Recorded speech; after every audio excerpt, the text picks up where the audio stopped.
नमस्कार दोस्तों, Kautilya academy Jabalpur branch के YouTube चैनल पर आपका स्वागत है।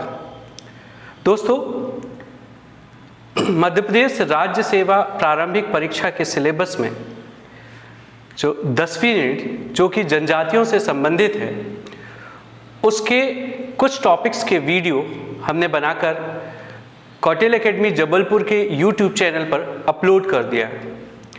इसी वीडियो लेक्चर की श्रृंखला को आगे बढ़ाते हुए आज हम मध्य प्रदेश की जनजातियों का भारत के स्वतंत्रता आंदोलन में योगदान और प्रमुख व्यक्तित्व, इस संबंध में इस वीडियो लेक्चर के माध्यम से हम रूबरू होंगे। तो दोस्तों, मध्य प्रदेश की धरा पर अनेक जनजातीय वीर और वीरांगनाओं का जन्म हुआ, जिन्होंने न केवल भारत के प्रथम स्वतंत्रता संग्राम बल्कि संपूर्ण स्वतंत्रता आंदोलन में अपनी महत्वपूर्ण भागीदारी सुनिश्चित की है।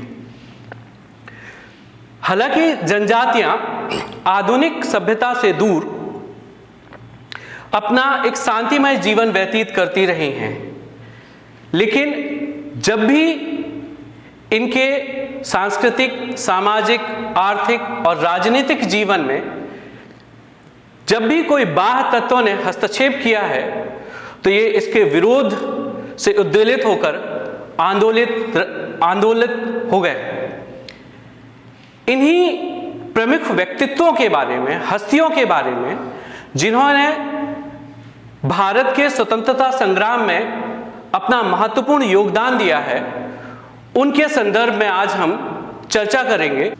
ऐसी आदिवासी शख्सियत जिन्होंने 1857 की क्रांति, भारत का प्रथम स्वतंत्रता संग्राम में अपनी महत्वपूर्ण भूमिका निभाई, उनमें टंट्या भील का नाम प्रमुख है। ये भील जनजाति से संबंधित हैं और भारत के रॉबिन हुड, निमाड़ के गौरव और जननायक के लोकप्रिय नाम से भी जाने जाते हैं।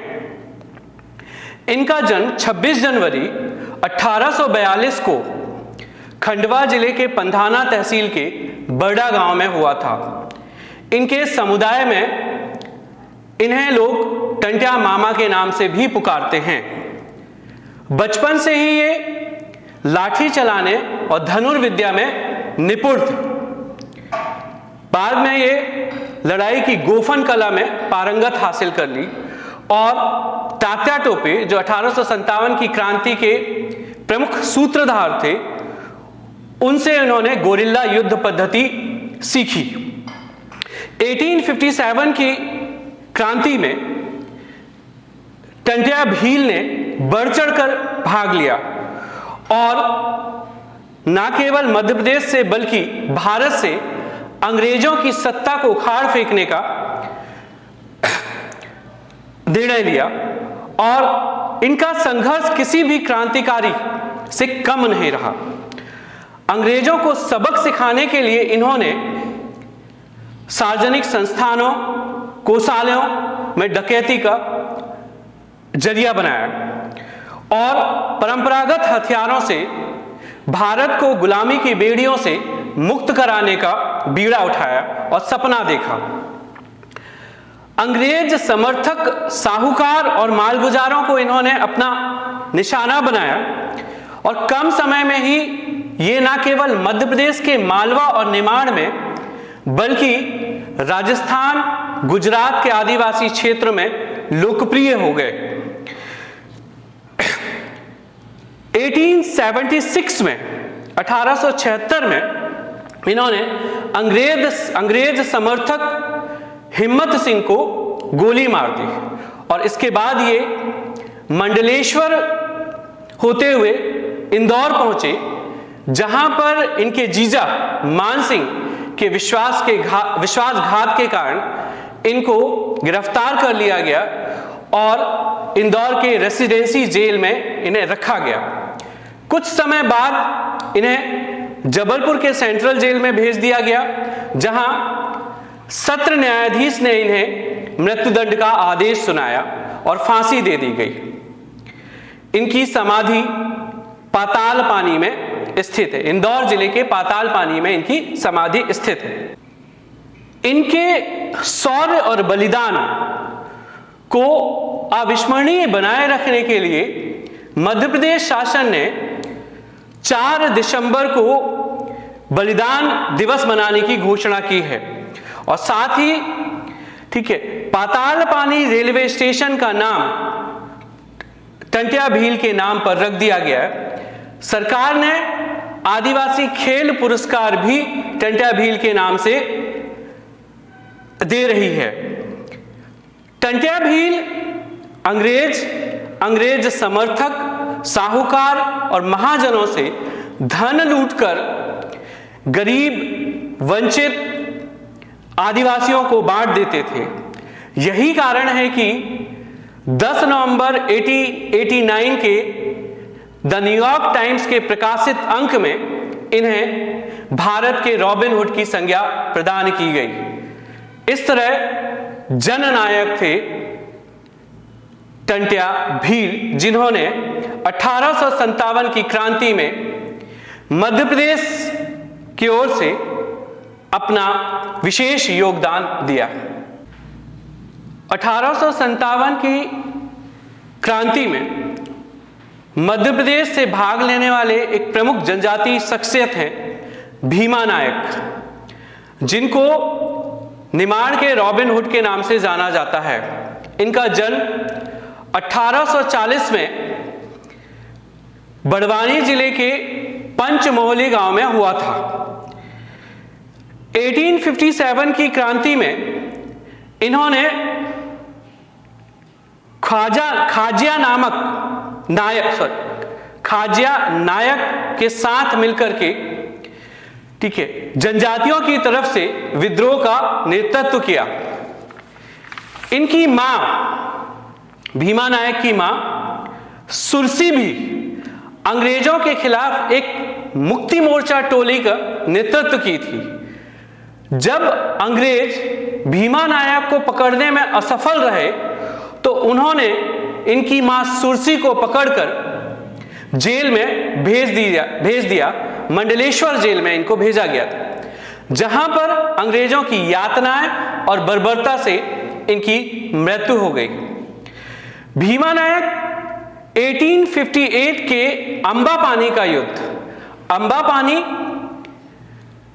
बड़वानी और सिलावत के बीच में एक स्थान है जहां पर अंग्रेजी सेना और भील सेना और तात्या टोपे भी जिनमें थे ठीक है के बीच युद्ध हुआ था। इनमें यहां पर तात्या टोपे को भीमा नायक ने, तात्या टोपे जो महान क्रांतिकारी रहे हैं 1857 की क्रांति के, उनको नर्मदा नदी पार करने में सहायता की थी। इस तरह इनका योगदान रहा है। अंबा पानी के युद्ध में भी इनकी महत्वपूर्ण भूमिका रही है। अंग्रेजी सेना ने इन्हें सतपुड़ा के जंगल में पकड़कर भीमा नायक को गिरफ्तार कर लिया और काली पानी की सजा के लिए इन्हें अंडमान निकोबार भेज दिया गया। 29 दिसंबर 1876 को पोर्ट ब्लेयर में इन्हें फांसी दे दी गई। आदिवासियों को सेठ और साहूकारों के शोषण और अत्याचारों से बचाने के लिए इन्हें निमाड़ के रॉबिन हुड की संज्ञा से विभूषित किया जाता है। बड़वानी जिले के धाबा बावड़ी गांव में भीमा नायक की गढ़ी अर्थात किला है और इसी गांव में इनका स्मारक स्थल है। तो इस तरह भीमा नायक भारत के प्रथम स्वतंत्रता संग्राम के एक महत्वपूर्ण सेनानी थे। अगले शख्सियत हैं खाजिया नायक। इनका संबंध भी भील जनजाति से है। इनका जन्म बड़वानी जिले के सांगरी नामक गांव में हुआ था। इनके पिता अंग्रेजों के चौकीदार थे और खाजिया नायक भी अंग्रेजी सेना में एक सामान्य सिपाही थे, लेकिन इन पर हत्या का अभियोग चलाकर इनको 5 साल की कठोर कारावास प्रदान की गई। अपनी सजा काटने के बाद इन्होंने अंग्रेजी राजसत्ता की नौकरी को नकारते हुए अंग्रेजों के अत्याचार के विरुद्ध संघर्ष करने का निर्णय लिया और भील जनजाति का इन्होंने अंग्रेजों के विरुद्ध संघर्ष करने में नेतृत्व किया। 11 अप्रैल 1858 को अंबापानी का युद्ध हुआ। यह युद्ध अंग्रेजी सेना और भील सेना के मध्य हुआ था, जो भीषण हो। इसमें अंग्रेज कर्नल आउट्रम ने, जेम्स आउट्रम ने इनको गोली मार दी और इस तरह ये शहीद हो गए। इनके साथ इनका पुत्र दौलत सिंह भी शहीद हो गए। इनके त्याग, साहस और शौर्य को चिरस्थायी बनाने के लिए मध्य प्रदेश सरकार प्रतिवर्ष 11 अप्रैल को खाज्या नायक दिवस के रूप में मनाती है।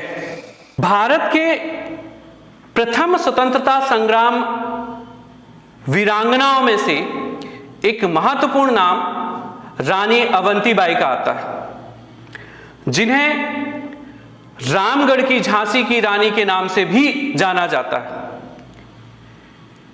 ये न केवल मध्य प्रदेश की बल्कि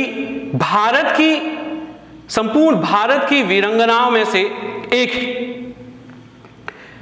इनका जन्म 1831 में सिवनी जिले के मनखेड़ी नामक गांव में हुआ था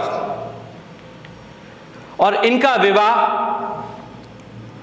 गोंडवाना रियासत के एक छोटी सी रियासत रामगढ़, जो मंडला जिले में स्थित थी, ठीक है, जहां के शासक थे लक्ष्मण सिंह, गौड़ शासक थे लक्ष्मण सिंह, उनके पुत्र विक्रमादित्य से हुआ था।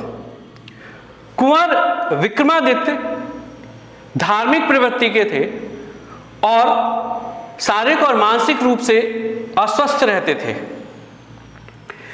अतः ब्रिटिश सरकार ने रामगढ़ रियासत के शासन प्रबंध का जिम्मा अपने हाथ में लेकर वहां पर एक तहसीलदार नियुक्त कर दिया और परिवार के भरण पोषण के लिए वार्षिक वृत्ति बांध दी। हालांकि लक्ष्मण सिंह की पत्नी और कुंवर विक्रमादित्य की मां एक विद्वान और योग्य महिला थी, जो अपने पति के ना सही लेकिन पुत्र के नाम पर शासन प्रबंध संभाल सकती थी। लेकिन फिरंगियों की राज्य हड़प की नीति अपने चरम पर थी और उनका सारा प्रयास, सारा विरोध व्यर्थ गया। लेकिन रानी अवंतीबाई हार मानने वालों में से नहीं थी। उन्होंने अन्याय सहने के स्थान पर अन्याय के विरुद्ध संघर्ष करने का बीड़ा उठाया और अंग्रेजी सत्ता को अपने शौर्य और साहस से हिला दिया। इन्होंने अपनी रियासत से अंग्रेजों द्वारा नियुक्त तहसीलदार को भगा दिया और लगभग 4000 समर्थकों की एक सेना तैयार की। मंडला की सीमा पर स्थित खैरी नामक स्थान पर रानी की सेना और अंग्रेजों की सेना के बीच भीषण युद्ध हुआ। मध्य प्रदेश के इतिहास में इसे खैरी युद्ध के नाम से जाना जाता है। इस युद्ध में अंग्रेजी सेना के डिप्टी कमिश्नर वडिंगटन, जिन्हें वार्डन भी कहा जाता है, बुरी तरह परास्त हुए और रानी ने उनकी गर्दन पर अपनी तलवार रख दी। लेकिन अंग्रेज वार्डन अपनी जीवन की भीख मांगने लगा और भारतीय नारी के अनुरूप रानी अवंतीबाई ने उन्हें जीवन की भीख दे दी और वो मंडला से भाग गया। लेकिन अंग्रेजों ने रानी से प्रतिशोध की भावना रखी रही और बदला लेने के लिए ठानी। वहां से उन्होंने रीवा रियासत की सहायता से अचानक रामगढ़ रियासत पर हमला कर दिया। परिस्थितियों को देखते हुए रानी अवंतीबाई रामगढ़ से देवहारगढ़ पहाड़ की ओर निकल चढ़ी। अंग्रेजी सेना काफी विशाल थी और रानी अवंतीबाई अपने कुछ सैनिकों के साथ ही वीरता और साहस पूर्वक लड़ रही थी। लेकिन जब उन्होंने अपनी मृत्यु को निकट देखा तो अपने ही तलवार से अपनी मातृभूमि की रक्षा के लिए अपने प्राण की आहुति दे दी। इस प्रकार रानी अवंतीबाई 1857 की क्रांति में शहीद होने वाली मध्य प्रदेश की प्रथम वीरांगना थी, जिनकी समाधि डिंडौरी जिले के शाहपुर के निकट बालपुर गांव में बनाई गई है। इनकी सहायिका थी गिरधारी बाई, जिन्होंने रानी अवंतीबाई को ठीक कंधे से कंधे मिलाकर के स्वतंत्रता संग्राम में पूरा सहयोग किया। इस तरह भारत को गुलामी की बेड़ियों से मुक्त कराने के लिए संघर्ष करते हुए रानी अवंतीबाई ने अपनी बलिदान दी और एक महान शख्सियत हुई। मध्य प्रदेश के अनेक आदिवासी शख्सियत ऐसे हुए जो भारत को गुलामी की बेड़ियों से मुक्त कराने के लिए अपना जीवन समर्पित कर दिया। उनमें से प्रमुख हैं शंकर शाह और रघुनाथ शाह। शंकर शाह गढ़मंडला के गौड़ रियासत के शासक थे। इनके पूर्वज गौड़ राजवंश की रानी दुर्गावती थी, जिन्होंने 1564 के गोंडवाना के युद्ध में अकबर की सेना को चने चबवा दिया था। उसी के वंशज शंकर शाह और कुंवर रघुनाथ शाह 1857 के विद्रोह की ज्वाला संपूर्ण भारत में धधक रही थी और अपनी मातृभूमि को स्वतंत्र कराने के लिए हर एक क्रांतिकारी अपना योगदान दे रहा था। इनमें राजा शंकर शाह और कुंवर रघुनाथ शाह ने भी बढ़ चढ़ करके भाग लिया। तत्कालीन समय में जबलपुर में 12वीं रेजिमेंट तैनात थी, जिसका कमांडर था क्लार्क। बड़ा अत्याचारी और शोषणकारी था। चारों ओर अनाचार और व्यभिचार फैला हुआ था। शंकर शाह ने जनता और जमींदारों के सहयोग से अंग्रेज कमांडर क्लार्क के अत्याचारों के विरुद्ध संघर्ष करने का बीड़ा उठाया और अपनी एक योजना बनाई। क्लार्क अपने कुछ गुप्तचरों को राजा शंकर शाह की योजना को जानने के लिए उनके यहां पर भेजा, गढ़पुरवा में भेजा। चूंकि राजा शंकर शाह प्रजाप्रेमी थे, अतः उन्होंने अपने महल में इनका न केवल आदर सत्कार किया, बल्कि अंग्रेजी सेना के विरुद्ध संघर्ष करने के लिए भी उनसे आग्रह किया और अपनी सारी योजनाएं उन्हें बता दी। इसके बाद गिरधारी लाल दास नामक एक अंग्रेजों का चौकीदार, इनकी योजनाओं को अंग्रेजी सेना को बता दिया। डिप्टी कमिश्नर के आदेश से, अंग्रेज डिप्टी कमिश्नर के आदेश से उनके घर की तलाशी ली गई और तलाशी में उनके कई कागज प्राप्त हुए। एक कागज में लिखा हुआ था कि यूरोपियों का संपूर्ण नाश हो, इनकी शासन व्यवस्था नष्ट हो जाए और हम पुनः अपने शासन को स्थापित कर सकें। अतः राजद्रोह का अभियोग चलाकर इनको अपराधी घोषित कर इनको मृत्युदंड दे दिया गया। 18 सितंबर 1858 को,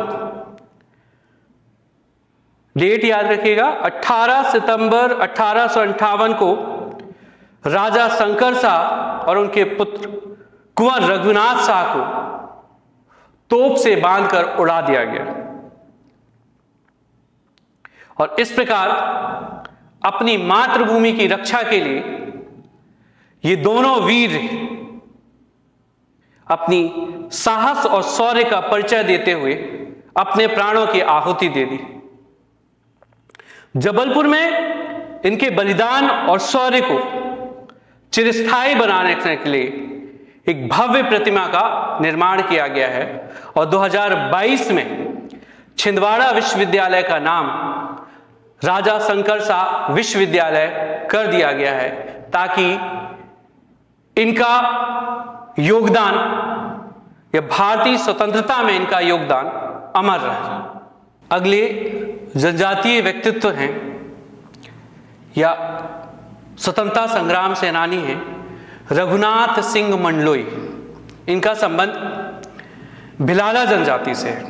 इनका जन्म 1820 में निमाड़ अंचल के बलवानी जिले के एक गांव में हुआ था।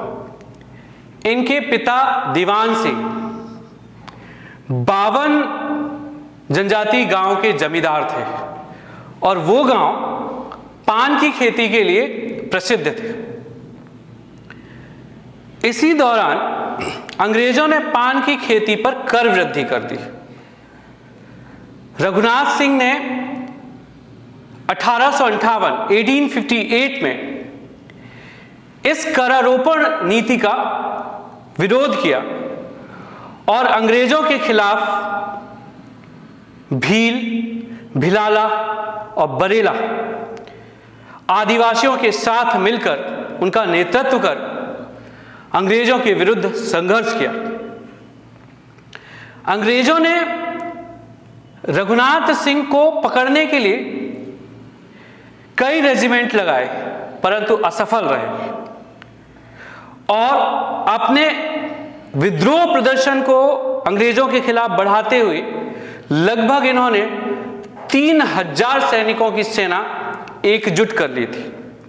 लेकिन 1858 में अंग्रेजों ने धोखे से इन्हें गिरफ्तार कर लिया और जेल भेज दिया गया जहां इनको फांसी की सजा दे दी गई और ये अंग्रेजों का विरोध करते हुए, अंग्रेजों के खिलाफ विद्रोह करते हुए शहीद हो गए। अब हम अगले जनजातीय व्यक्तित्व जिन्होंने भारत के स्वतंत्रता आंदोलन में अपनी महत्वपूर्ण भूमिका निभाई उनमें एक प्रमुख थे बादल भोई।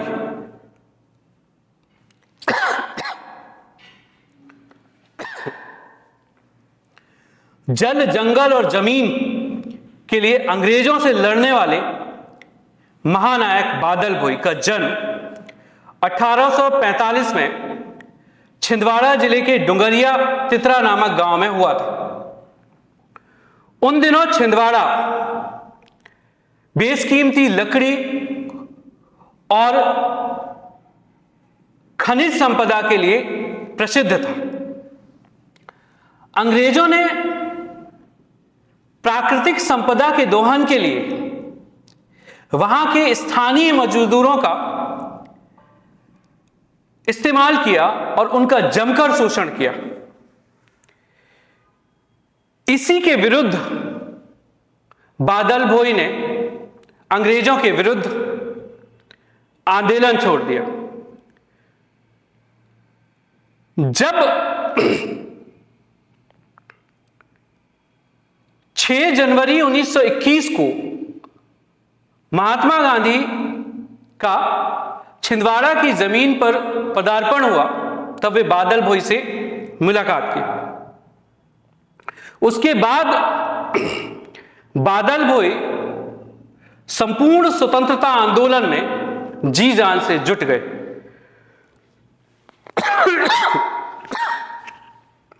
उनके नेतृत्व में हजारों की संख्या में गौड़ समुदाय के लोगों ने छिंदवाड़ा में 1923 में कलेक्टर बंगले का घेराव किया और इसके कारण इन समूह पर लाठीचार्ज किया गया, जिसमें सैकड़ों लोग घायल हुए और बादल भोई को गिरफ्तार कर लिया गया। हालांकि कुछ समय बाद लिखित आश्वासन और व्यक्तिगत मुचलके पर इन्हें छोड़ दिया गया। उसके बाद भी उन्होंने अंग्रेजों के विरुद्ध कई आंदोलनों का नेतृत्व किया, जिनमें से एक प्रमुख आंदोलन था रेल रोको आंदोलन। वे इस बात के घोर विरोधी थे कि स्थानीय प्राकृतिक संपदा वहां से बाहर जाए। उनका मानना था कि इन प्राकृतिक संपदाओं पर पहला हक स्थानीय लोगों का। इस प्रकार वे अंग्रेजों की आंखों में चुभने लगे और अंग्रेजों ने उन्हें पकड़ने के लिए कई असफल प्रयास किए। परंतु इसी बीच 21 अगस्त 1930 को छिंदवाड़ा के रामकोना नामक स्थान पर इनको गिरफ्तार कर लिया गया और वहां से इन्हें चांदा सेंट्रल जेल महाराष्ट्र भेज दिया गया और 1940 में इनके खाने में जहर देकर इनको मार दिया गया। इस प्रकार इन्होंने अंग्रेजों के विरुद्ध जन, जंगल और जमीन की सुरक्षा के लिए अपना जीवन न्यौछावर कर दिया और उनके योगदान को स्मरणीय बनाए रखने हेतु छिंदवाड़ा जनजातीय संग्रहालय का नाम बादल भोई जनजातीय संग्रहालय कर दिया गया। ये मध्य प्रदेश का सबसे पुराना और सबसे बड़ा जनजातीय संग्रहालय है। तो दोस्तों, आज का ये हमारा वीडियो लेक्चर मध्य प्रदेश की जनजातीय व्यक्तित्व जिनका भारत के स्वतंत्रता आंदोलन में महत्वपूर्ण योगदान रहा है, उन व्यक्तित्वों के बारे में आज हमने जाना। प्रारंभिक परीक्षा के स्तर पर इस टॉपिक से काफी प्रश्न पूछने की संभावना है। आज हमने केवल भारत के प्रथम स्वतंत्रता संग्राम और भारत के राष्ट्रीय आंदोलनों में भाग लेने वाले आदिवासी व्यक्तित्व के बारे में चर्चा की। हम इसी वीडियो लेक्चर की सीरीज में जो अगला वीडियो है वो सांस्कृतिक क्षेत्र और राजनीतिक क्षेत्र में महत्वपूर्ण उपलब्धि हासिल करने वाले जनजातीय व्यक्तित्वों के बारे में जानेंगे। आशा करता हूं कि आपको ये हमारा वीडियो पसंद आया होगा और आपकी प्रारंभिक परीक्षा की तैयारी की दिशा में एक ये उपयोगी साबित हो। धन्यवाद। जय हिंद, जय भारत।